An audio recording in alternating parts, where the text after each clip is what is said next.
I'm the 5 Minute Professor, and today's lesson is about something which made me angry the other day, right after it made me clairvoyant. Yes, I was able to predict the future because as I was driving down a road with an interstate off-ramp, at the same time that I was driving through the intersection, I noticed a big black pickup truck with the suspension jacked up and a gigantic 3-inch pipe in the back in the bed of the truck. And on that 3-inch pipe, he had flying the Confederate battle flag, and that is not what made me angry.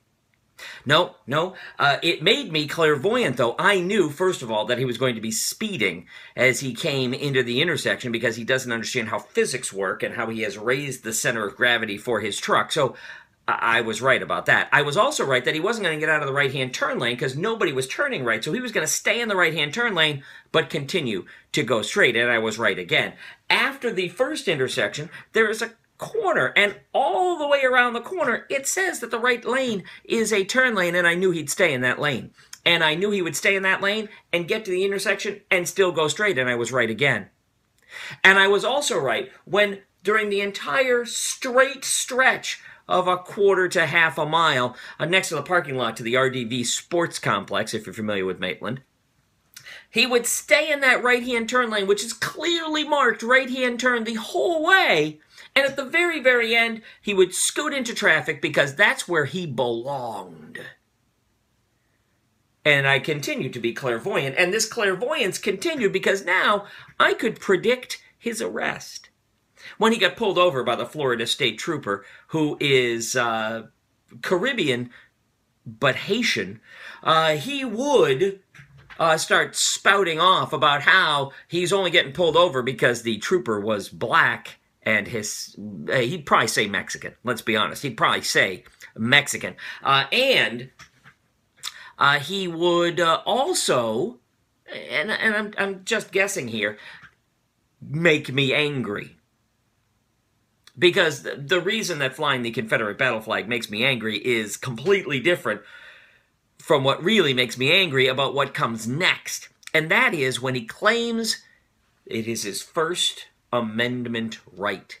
He's probably made that claim when he got fired from the business he worked at for parking that truck with the gigantic flag in the bed of it in the parking lot of the business where he worked until he got fired. He probably claimed then a First Amendment right to fly the flag of a failed insurrection that was rooted entirely in, although states' rights is an issue here, it's rooted in the state's right to continue to own people as property.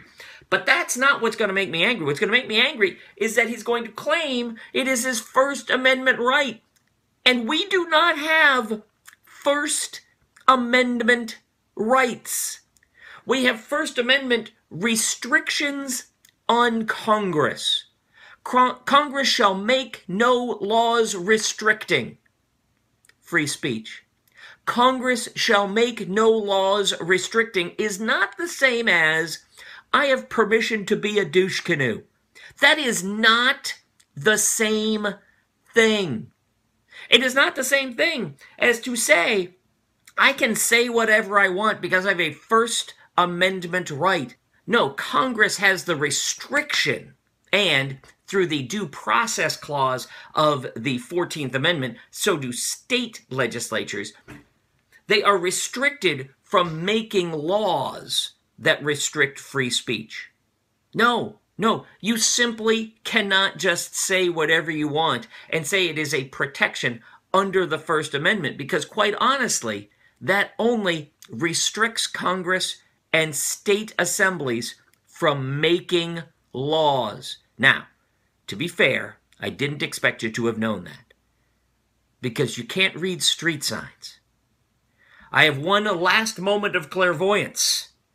I am not going to be sending Scott Maxwell his nickel for using his, I'm sure, copywritten term, douche canoe.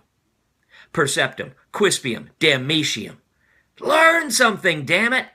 I'm the 5-Minute Professor, and thank you very much for listening to today's lesson. If you have any comments at all, please put them in the comments section down below. And of course, like it and subscribe to the channel. But most important, if you liked it, if you commented, and if you subscribed, tell your friends. Perceptum, quispium, damnitium. Learn something, damn it.